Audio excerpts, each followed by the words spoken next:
Oh my god. Oh my god. It's the final health capacity. Isn't that the most beautiful thing you've ever gazed your eyes upon?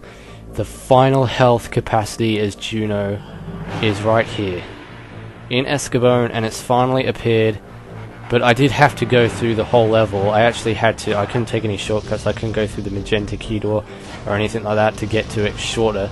And I'm failing. What the hell? I missed it. That's not a good start. But yeah, after I've got this health capacity, we're going to make our way back to Sekhmet as Juno to get some capacities, which I did promise you guys in the last episode we would do. So now every single character in the game has full Gemini health, so we can now go and leave Lupus here, I guess, unfortunately. So we're going to have to leave Lupus in Escabone for now, and make way for Sekhmet as Juno. I don't know where he is right now. I think he's in... Oh, okay, I left him in Torthret for some weird reason. Oh yeah, because we was doing tribal collecting there, that's why. Right, so we're going to make our way to Sekhmet. And there are a whole bunch of capacities we'll be getting in this video, and also the timed mines, which I'll go to the water ruin once this capacity hunting has been done. So that's all I'm going to do for this video, is get the capacities in this area, then get the time mines in the water room, then end off the video there. So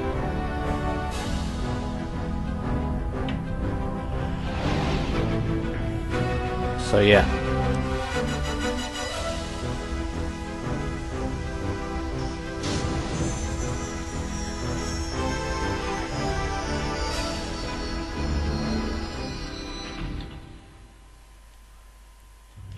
Right, okay. So we need to go to the room with the Magenta key. Which is like, well, the Magenta key door, which is like down near where we got the red key. And we actually haven't been in there. Well, I think I showed you briefly, like I didn't show you the whole area, I just showed you like a part of it, and then I said, oh no, I don't want to go in there, and I left the area, I left the room. I'm not sure if I did that, but I know I did mention the red key, or the Magenta key door, and what's inside it. I said that there's a bunch of capacities that you can get from it. So we don't have to kill all the aliens in here, we can just pretty much ignore all those. Because we have the red, with the assistance of the red key, we can actually take a shortcut here and avoid all those aliens. And we can also take a little shortcut down here, because the room to the Magenta key door is not a life force door, so we don't have to kill any aliens whatsoever, apart from the aliens that we'll be coming up to in this hallway. And those will pretty much the only aliens that we have to kill, apart from flying drones inside the Magenta key door, because that area is basically just infested with a bunch of flying drones and stuff. So I'm going to get my tri-rockets out here and have a blast. Like, usually I like to throw grenades down there and kill them all that way, but I feel like being ruthless and showing no mercy today. I feel like just blowing everything up in my path, because I am a destructive maniac. And there's nothing else, I think. Well, actually, yes, there is another capacity in here I need to collect. I just remembered. It's in the room where we got the blue key.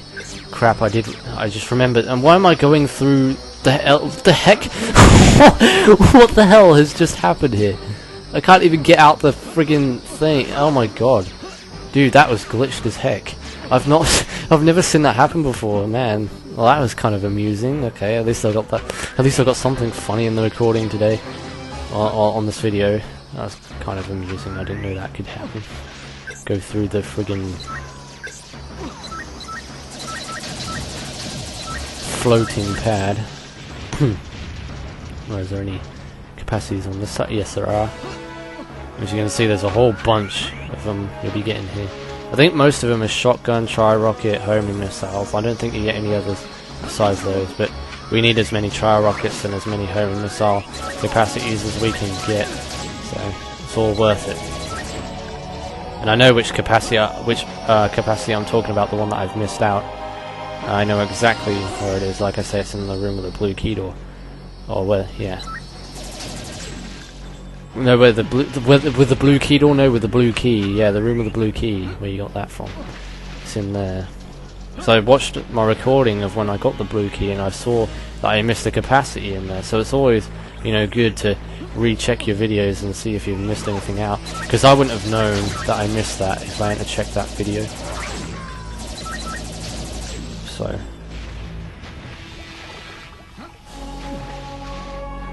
is that all of them? We're near the end of the room, I know that much. And there's not that much left to cover. We're pretty much at the end here. So I'll go ahead and get that last capacity that we need to get from here, and that's pretty much all the collectibles in Sekhmet obtained. Pretty much, we don't need to come back here ever again once we've got all these last remaining stuff. Well, there's a bonus totem here, remember that being there, but okay. So yeah, we've got all the capacities in here now, we can pretty much haul ass. And the room now I want to get to is the lava room, so we're going to go up this way. Because this is pretty much the shortest way, I think, of getting to there without having to go through the whole entire spaceship to get to it, like from the beginning. So this is probably the quickest way to go. Even though you have to go, I think you have to go through the room with all the levitational pads, you know, where you have to, where all those tribals are and stuff. Okay, do we have to use the life force door to get? No, we don't. Okay, screw all you then. Like, I came through the life force door. Alright, so yeah, this is the room that I was talking about, the levitational room. And then we're pretty much at the room where I want to be, the lava room, once we've been through here. Alright, so, okay, we need to get on this one, because this one's the one that takes you up. No, don't leave me! Don't leave me behind! Come back down, my love. I love you, elevator. Come back down. Yes, that's exactly what I want you to do.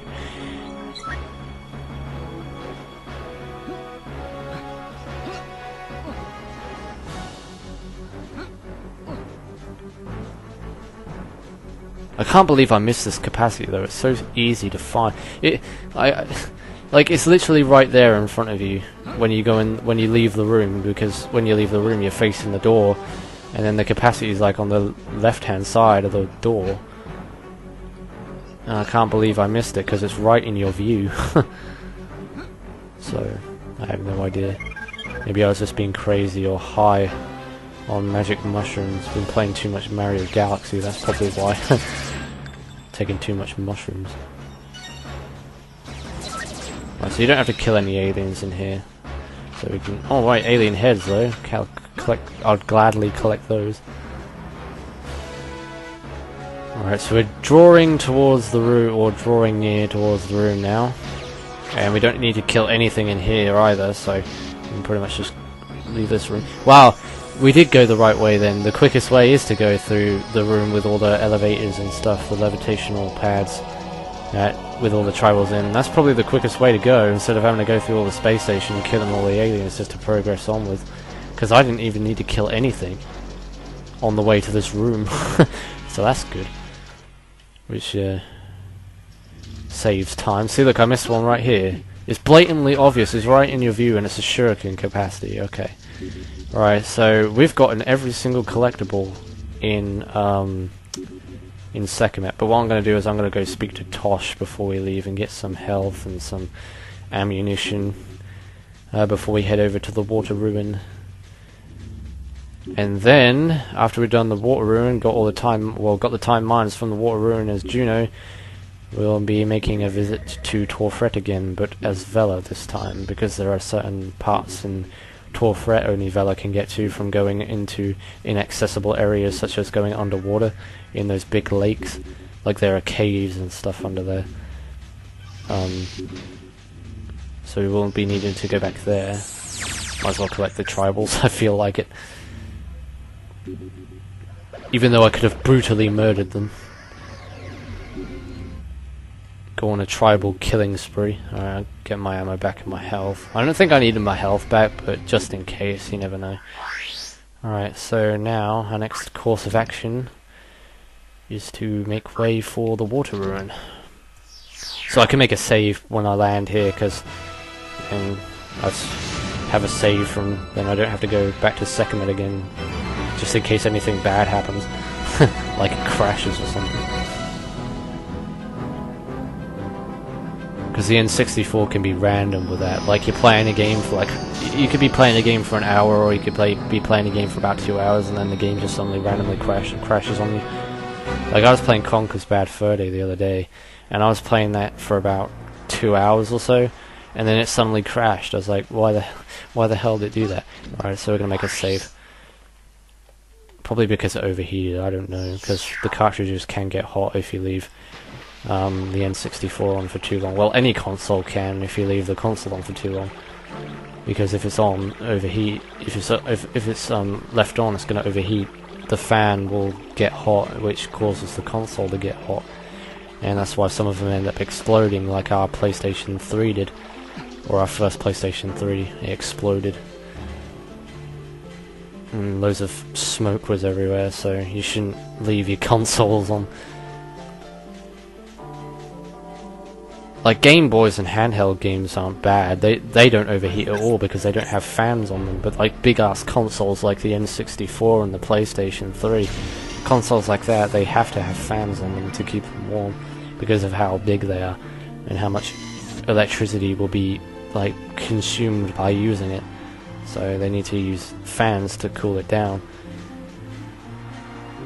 Alright, so we've got the time mines now as Juno, so I'm happy with that.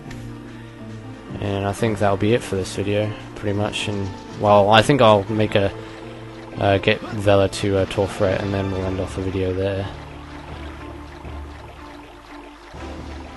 And you know what, I've been happy with this recording session today. Nothing bad's happened, the game hasn't crashed, it's been very good, no audio cutting, no nothing. Just a perfect recording session, which is what I've been hoping for throughout the whole course of last week, but we're now on a new week and it's turned out to be great. Oh yeah, we gotta watch the opening sequence to Sekhmet, I forgot about that. Okay.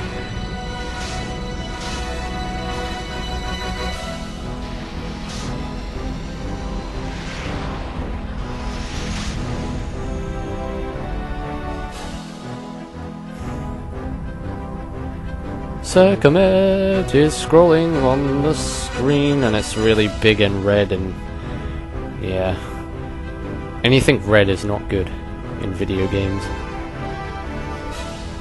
unless it's a weapon, of course. then it's good, like the fire rod in A Link to the Past. That's red, like a red rod shoots fire, and then the ice rod, which is blue, obviously. I don't know where you get the fire rod in A Link to the Past. To be honest with you, I've never even beat A Link to the Past. I've only got to Ganon's Tower, and I can't do Ganon's Tower. So I've restarted a new game, and I'm going to try and beat it again. Because I have it on the Game Boy. The Game Boy cartridge with a compilation of 4 swords. Right, so let's change to Vela. Let's turn into Vela. No, let's change to Vela. And make way for Torfret, which will be where we will get another spaceship part as well, but we can only get it as Vela. Mind you, this is quite a long opening cutscene too, because you've got to watch the zombies.